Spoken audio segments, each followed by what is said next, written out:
the NJCAA is falling behind on the leaders of the NCAA. And I call them the leaders because they're in front. The NJCAA gets student athletes, and we transition them to the NCAA or NAIA, which are in front of the NJCAA. We are preparatory to taking student athletes that need a little bit extra, whatever it might be. They need help with transitioning, and that's what we do. That's why I love my job. That's why I love the 2-year experience, because I have an opportunity to help so many people every year to give them opportunities. We want to give them opportunities, but right now the NJCAA hopefully will get their act together and pay attention to what's going on across the country. So for the ones that don't know, and I'll show you the details of it, the NCAA already approved the fall sports for Division I. They get eligibility given back. So the year doesn't count against them. So they can go play in spring season, which majority can. They can play in spring season, win a national title, and not lose a year of eligibility, which makes sense because this whole year is jacked up because of COVID-19 and the craziness that we allowed it to be. And I say allowed it to be because that's what it is. It's out of control. Oh, no, the media didn't blow it up. The government's doing a great job. The government never does a good job. I don't want to talk about that anymore. Let's just talk about what's happening right now and what we can do to fix it as soon as possible. So the NCAA eligibility extension for winter sport athletes. So they're already looking at the winter sports. They're looking into grandfathering them another season of eligibility like the fall sports. So in this article, it states the NCAA is weighing the possibilities of extending eligibility of all winter sport athletes by a season.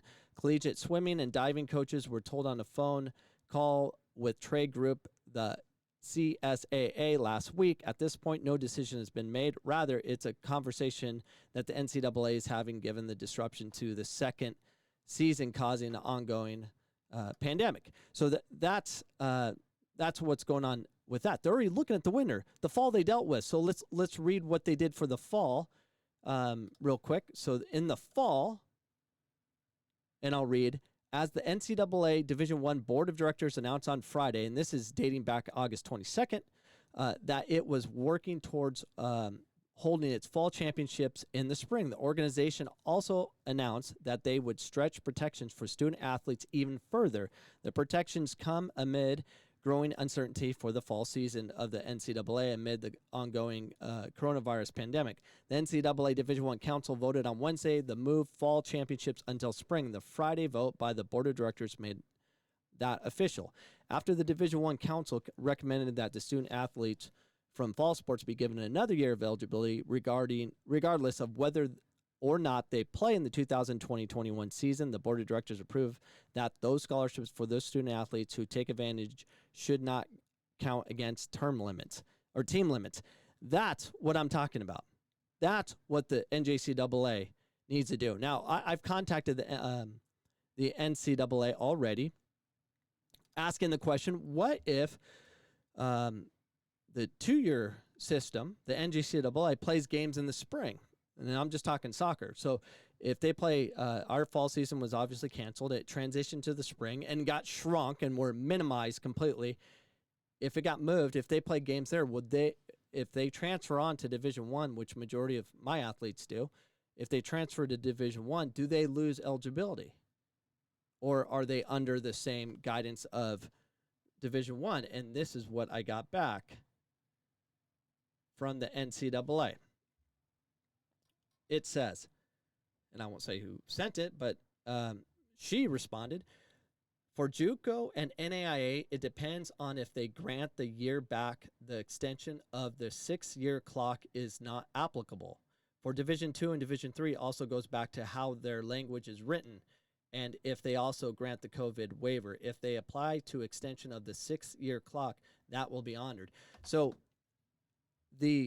what I got from that is, depending on how the NJCAA words what we're doing could affect them on transition. So if we're not under the same wording as the NCAA Division I, those student athletes are going to lose a year of eligibility. And not only lose a year of eligibility, they're going to lose 2 years of eligibility within a 6-month time period. So they don't even have an opportunity to even be seen. It takes time to communicate with many universities, to showcase these players, put it on film, and go on trips and all this stuff. And we have the summer, which is a dead period. I don't know if they'll reopen it up, but there's no recruiting trips in the summer. They're usually playing in the USL too, or in the college circuit. We are in a horrible situation right now. Horrible. Now, NCAA Division 2 and 3, they're still working on different things. Division 2, they had their rules were set up where they had to announce if they're going to play or not by a certain date to get their year back. But if they play, they might lose it. But there's still ongoing discussions about that. But the NJCAA and NAIA ride it up how the NCAA does, and then we're going to be okay from the reports I got thus far. But these are discussions that need to happen right now. Have to happen right now because we need to protect the 2-year system from losing eligibility. That's what we have to do, and that's what we need to push hard. So any junior college coaches out there, contact me immediately. You can contact me at my coachcameronpodcast at gmail.com or directly at my work at Phoenix College at david.cameron@phoenixcollege.edu. I'll put it in the description below. But this needs to be taken care of. And the other thing is, let me show you one more thing. This is our season. Now, for the ones that don't know, the NJCAA for soccer, we play the shortest season in the world. The world. Let's just compare it to the United States. We finish. If you win a national title, if you're lucky enough to get that far and you win a national title, you're done before Thanksgiving. That's shorter than every university, NCAA, even the Christian, whatever the national championship they have for that, NAI, all of it. We are the shortest. We're done before Thanksgiving. So you're looking at our start date. We can start practice in August 1st, and we have games starting August 20th, and we'll be done in October. That's ridiculous. And then they limit what we do in the spring. Oh, you only can have 4 games. So let's look what they gave us because of COVID. So if I'm scrolling down, here's the rules of the NJCAA. For soccer, where did I lose it? Oh, here it is. All right, fall practice, okay? This is what is kind of reverting things. It's like they're doing this would normally be kind of like spring. So in the fall, they gave us, which in Maricopa County, we're done until January 1 anyways, or January 4th. They permitted 60 consecutive calendar days for practice and scrimmages within August 15th through November 15th and allowed 4 scrimmage dates in a total for the year with a maximum of 2 scrimmages allowed in the spring. Each scrimmage limited to no more than 2 outside opponents. Okay. So that's, that's what they gave us for the fall. But far as the spring championships,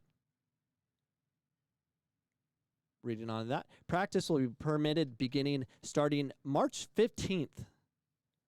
So we have a start date of March 15th. Competition will be permitted beginning April 2nd, a maximum of 14 games. That's all we get. All regular season region and district competition competed by May 26, 2021. So that's their season. It's so flippin' short. Why even do it? Other than, I guess, win a national championship. But they shrink. I actually have a podcast. I'll link it below in the description as well about the NJCAA playing the shortest season of all sports. It's the shortest. It's ridiculous how short it is. It needs to be expanded. It needs to be a fall spring, a true fall spring, because if we're around our student athletes more often, you have the ability to develop young men or women to become successful through the carrot of sport. That's why I do it. But they give such a short window to really change lives, and then then they're gone for 8 months. It's just so flippin' short. I don't know what the concerns are. I just know, like, oh, we got to do soccer. Back in the day, that they're like, oh, we got to do that commie sport, soccer, and just shrink it in here, and we'll just be done, and then we'll focus on football, which I get. But now, let's realize, especially what we do as coaches and mentors and managers. I mean, what we do is we change lives, especially at the 2-year level. We save lives, and we want the opportunity to save lives by giving them opportunity, not taking it away. We should not be punished. These kids should not be punished for being at a 2-year institution because that's all they could afford, or they weren't given opportunity, or a different circumstance arised. NJCAA, hopefully you'll listen to this podcast, and I'm going to tag you. You have to pay attention to what really matters. It's about student success, and we're not going to have success if we're going to eliminate 2 years of eligibility within 6 months. March through Halloween. That's what we got. 2 years gone during that time frame. We need to change that. And this is Coach Cameron communicating to the world. Hopefully you heard my message, and I'm out. See ya.